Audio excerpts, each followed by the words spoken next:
ખાસ કરીને ગત વર્ષની જેમ આ વર્ષે પણ 22 તારીખે એટલે કે ભાઈ રીબડા ગામના લેવા પટેલ સમાજના યુવાનો દ્વારા એક સ્નેહ મિલનનું આયોજન કરવામાં આવેલું છે। ખાસ કરીને મુખ્ય 3 મુદ્દાને લઈ અને આજરોજ રીબડા ખાતે ફરી એકવાર સ્નેહ મિલનનું આયોજન છે અને રીબડા ગામની અંદર જે પણ કોઈ લેવા પટેલ સમાજના યુવાનો રહે છે, હરેક સમાજના લોકો જ્યારે ગામની અંદર વસવાટ કરે છે ત્યારે અમારા પરિવાર વતી ને મારા પિતાશ્રી વતી જે અમે ખાતરી આપેલી હતી એમ કે ભાઈ રીબડા ગામના કોઈ પણ ચોક્કસ એક વ્યક્તિ દ્વારા જે રીતે સમાજના યુવાનોને જે રીતે ટાર્ગેટ કરવામાં આવેલા હતા, બહારથી આવેલા વેપારીઓ છે, ઉદ્યોગપતિઓ છે, એમને ભૂતકાળની અંદર જે રીતે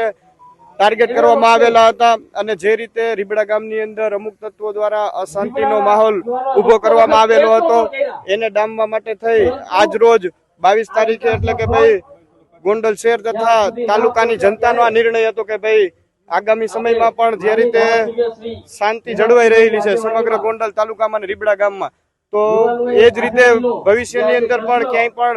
રીબડા ગામના લોકોને ક્યાંય તકલીફ ન પડે, બહારથી આવેલા વેપારીઓને ધંધા ઉદ્યોગોમાં ક્યાંય તકલીફ ન પડે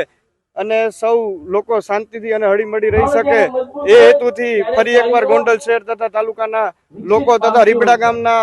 લેવા પટેલ સમાજના યુવાનો દ્વારા એક ભવ્ય સ્નેહ મિલનનું આયોજન કરેલું છે અને આપ સૌ જોઈ શકો છો કે ભાઈ જે રીતે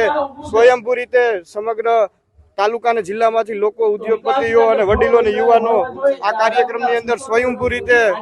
પૂરી તાકાતથી જોડાયેલા છે। કોંગ્રેસના લોકો તો કોઈ પણ આરોપ કરી શકે છે, પણ અહીંયા આપ જોઈ શકો છો ભાઈ મીડિયાના માધ્યમથી કે ભાઈ જે રીતે ગોંડલના લોકોનો એક અંદરથી ઉમળકો હતો, ગોંડલના લોકોને અંદરથી એક એમનો નિર્ણય હતો કે ભાઈ આ રીતે આપણે ફરી એકવાર રીબડાની અંદર આપણે સ્નેહ મિલનનો કાર્યક્રમ યોજવો છે। આ એક યુવાનોનો નિર્ણય હતો અને આ નિર્ણયને વધારવા માટે ગોંડલ શહેરના સૌ લોકો, વડીલો, કાર્યકર્તાઓ અને સમગ્ર રાજકોટ જિલ્લામાંથી કાર્યકર્તાઓનો તથા ઉદ્યોગપતિઓનો ખૂબ મોટો ટેકો મળેલો છે। વિરોધીઓને માત્ર એક જ સંદેશો કે ભાઈ રીબડા ગામની અંદર ભારતીય જનતા પાર્ટીના કાર્યકર્તાઓ ખૂબ શાંતિથી રહી શકે, બહારથી આવેલા વેપારીઓ તથા ઉદ્યોગપતિઓને ક્યાંય પણ એમના વેપાર ધંધામાં ક્યાંય પણ તકલીફ ન પડે અને લોકો ખૂબ શાંતિથી રહે અને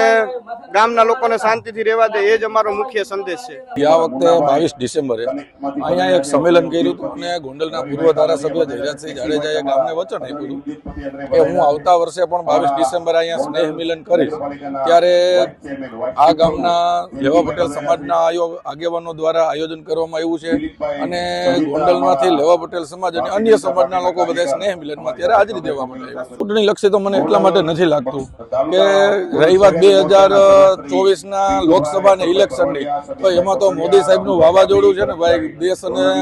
આખા દેશમાં ધમરોડી નાખશે અને 400 ઉપર સીટો આવવાની છે। આ સંમેલન તો માત્ર ને માત્ર ગોંડલના લેવા પટેલ સમાજ દ્વારા આયોજન કરેલું છે, એનું જ આયોજન છે।